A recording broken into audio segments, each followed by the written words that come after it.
Hi மக்களே, அஸ்ஸலாமு அலைக்கும். எல்லோரும் எப்படி இருக்கிறீங்க? நாம் இன்றைக்கி சங்குப்பூ வச்சு எப்படி டீ பண்ணலான்னு பார்க்கலாம் வாங்க. அதுக்கு முதல்ல சங்குப்பூவை வாஷ் பண்ணி எடுத்து வச்சுக்கிட்டேன். அதுக்கப்புறம் ஒரு பாத்திரத்தில் தண்ணியை ஊற்றி அடுப்பில் ஏற்றியாச்சு. அது கூட நம்ம வாஷ் பண்ணி வச்சு இந்த சங்குப்பூவையும் ஆட் பண்ணி நல்லா கொதிக்க விடுவோம்.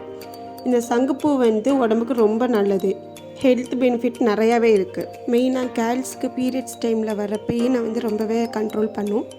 அது போக பிளட் சுகரை கண்ட்ரோல் பண்ணும். அதுபோல் இதை நம்ம ரெகுலராக குடிச்சிட்டு வந்தோம்னா நம்ம ஃபேஸில் வரக்கூடிய பிம்பிள்ஸ், கட்டி அதெல்லாம் க்யூர் பண்ணும். ஸோ இப்போ நம்ம அதை நல்லா கொதி எடுத்ததுக்கப்புறம் கிளாஸில் ஊற்றிக்கலாம். இப்படியே கூட நீங்கள் குடிக்கலாம். நான் கொஞ்சம் டேஸ்ட் என்ஹான்ஸ் பண்ணுறதுக்காக வேண்டி இதில் லெமன் அண்ட் ஹனி ஆட் பண்ணேன். லெமன் ஆட் பண்ணோடனே பாருங்கள், அந்த கலரு அப்படி ஒரு சேஞ்ச் ஆகி ஒரு பர்பிள் கலரில் அழகாக இருக்கும். உங்களுக்கும் இந்த சங்குப்பூ எங்கேயாச்சும் கிடச்சிச்சின்னா இந்த டீயை ட்ரை பண்ணி பாருங்கள். நல்லா ரிஃப்ரெஷிங்காகவும் இருக்கும் அண்ட் ஹெல்த்தியாகவும் இருக்கும். ஓகே மக்களே, இன்ஷா அல்லாஹ் நெக்ஸ்ட் ஒரு வீடியோவில் பார்க்கலாம். பாய், அஸ்ஸலாமு அலைக்கும். இதுவரை சப்ஸ்கிரைப் பண்ணலைன்னா சப்ஸ்கிரைப் பண்ணிட்டு பாருங்கள்.